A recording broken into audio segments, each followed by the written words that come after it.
Eto na, paano ba nagsimula muna si Miguel sa showbiz industry? Kasi nung bata ka, alam mo kagabi, nag-browse ako ng mga videos na ginampanan mo ng bagets ka. Ang dami mo palang mga role na ikaw yung anak ni ganito, ikaw yung ganyan.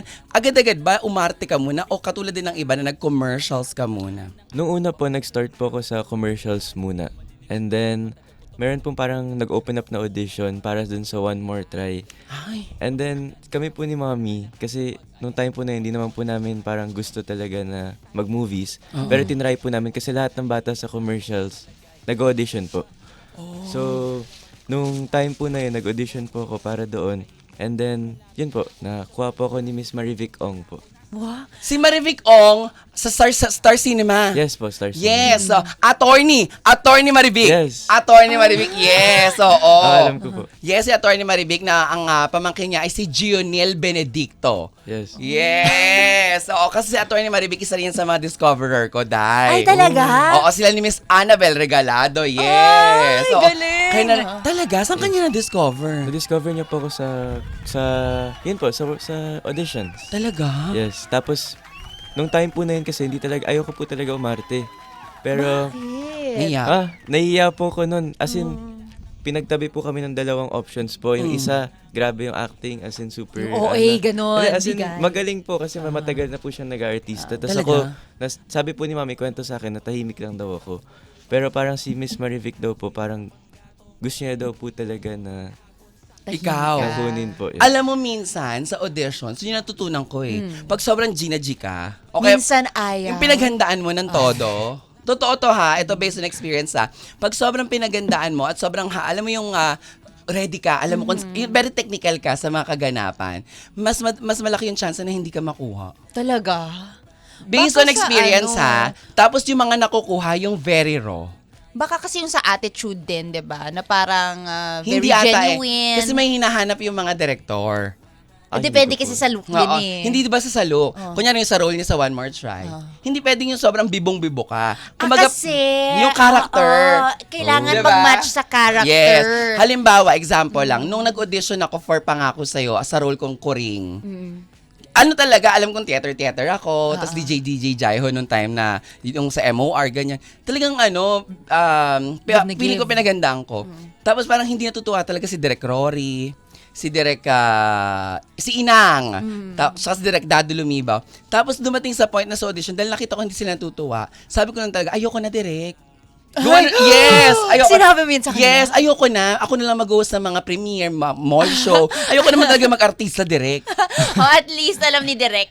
At dahil intrimitida yung atake kong ganon, yung role ni Kuring is intrimitida. Ayun tas ang nakuha po ko binigay. Yes! Sa'yo. Totoo, doon ako nakuha na parang, ayoko naman talaga nitong mag-artista na to. DJ naman talaga kasi ako. Mga ganon-ganon Tapos ako. biglang, you got the role! Doon hindi pala sinabi. Ay. Paglabas ko, nung sinabi nila yun, after party na parang doon sila natuwa pala na parang tawan-tawa daw sila parang, si baka sumuko. Yung parang gano'n. Parang, di ba, yun yung hindi natin alam talaga minsan. Kaya minsan pag handang-handa ka, katulad sa'yo siguro dahil nga, shy ka, timid ka, ganyan-ganyan. Parang yun yung role ng anak sa One More Try. Kasi di ba parang ang daming struggles and journey na pinagdadaanan ng pamilya sa One More Try ni Ann. Angelica Panganiban din Yes, yan. po. Si Angel Miss Oxin. Angelica. Oh, Sanjo Marudo, Yes. Ding Dong Dantes, di ba? Oh, ayan, sabi sa inyo. And then the rest is history na. Opo. Pero, What's next after One More Try? Di ba nanalo ka ng award doon? yes po. Sorry. Famous. Yes po, Famous. Famous po. Best child actor? Best child actor po sa Famous. Ay, performer po sa Famous. Talaga? Ayan. Yes. Best Thanks. child performer. Oh. Yes. Metro Manila. Ay, iba pa yung Metro Manila eh. Hindi, pagka ganyang mga best child performer ka na nung ganong edad mo, ramdam mo na Ay, may hindi. award. Hindi. Paano mo siya naintindihan na nag-receive ka ng trophy, pinapalakpakan ka ng mga tao, napanood ka sa sinehan? Yan. Alam niyo po, nung time po na yon, hindi ko po alam na nanalo ko ng trophy. At saka medyo vivid yung, or tama ba vivid? Or Yes. medyo hindi ko medyo malabo po yung memory ko nung mga times na yon. Oo. So nung umakyat po ako ng stage, ang naalala ko lang is sobrang bigat ng Famous na trophy. Yes.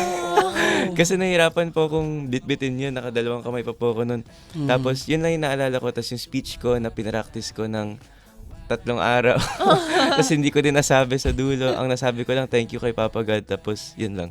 Pero alam mo na artista ka na Yes parang po. yung ginagawa mo ay ano na siya, parang bukod sa trabaho. Kasi alam ko sa mga bata, parang feeling nyo naglalaro lang kayo sa Yes, set eh. yes. Di ba ganun? Like si Sijan, di ba dati? Oo. Kaya close si Sijan Haranilla sa mga crew. Kasi dati yun yung mga kalaro niya. Binubuhat lang siya noon. Yes. Ganun. Ganun ka rin ba? Yes po. Ever since na I was a kid po, always choice ko na mag-artista.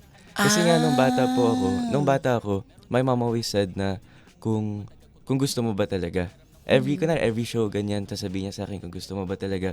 Tas choice ko po kung oo ako or hindi.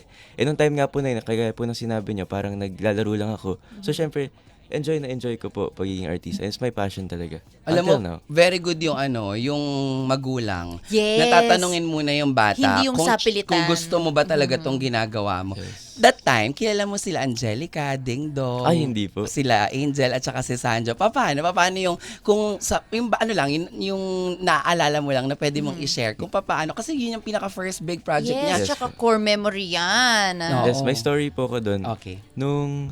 Nung first eksena ko po ever sa buong buhay ko po, yun po sa One More Try, hindi po ko umaarte. As in, umiiyak po ko kasi gusto ko palaging magkadikit kami ni mommy. Mami mo. Opo. Yung tunay di ba, na mami. Yes po. Di ba, parang bawal po yun kapag sa set, kailangan ako lang mag-isa, ganyan. So, pag nilalayo po nila si mami, umiiyak ako. Oh. As in, 2 hours po yun. 2 hours akong umiiyak doon. Tapos, di po sila makatape ng iba kasi yun na po yung parang last eksena doon sa location na yun. So, kailangan po nila ako hintayin. Tapos, sinabi na ni mami parang, Miss Marivic, kung gusto niyo po palitan si Miguel, okay lang. Kasi nga 2 hours. Kasi nga po, 2 nahihiya na din si hours. mami kasi 2 hours na ako umiiyak doon.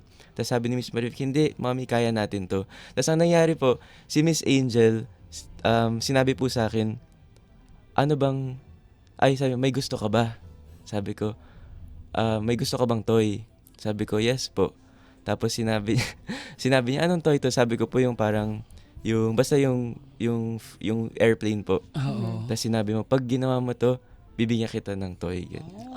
Tapos darn. ever since po nun, si Miss Angel, kapag may eksena ako, palagi akong may toy. Talaga? Yes.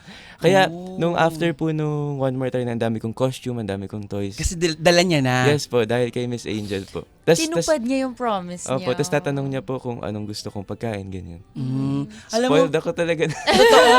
Alam mo, parang ano na yan, additional efforts sa mga artists, sa mga celebrities. Kasi pwede namang hindi talaga sila ang gumawa nun eh. Yes. Yes po. 'Di ba? Ang mga gumagawa talaga yan either yung mommy mo, Opo. tapos Or the PAs on set, yung ibang hindi crew. rin trabaho ng mga Na magbigay PA. no? Ano lang Hindi parang... talaga. Pero si Angel, hearing that story, parang, alam mo, ano talaga, ang kabutihan, kusang lumalabas yan sa kapag ka-i-share ng mga taong naka-experience ng pinamalasan mo ng pagiging mabuti mo. Yes po. That's Nang without you telling the world of kung ano yung mga naging gestures mo, di ba?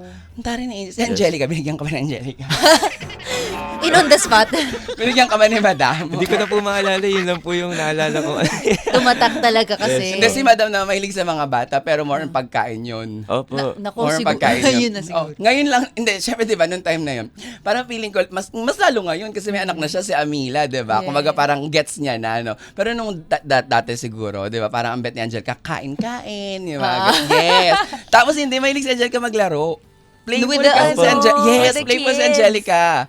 Playful siya. Love niya rin ng mga bata, pero mas more on ano siya. Yung parang, alam mo yung nang-aasar-asar. Yung ganon siya. Yes. Yes.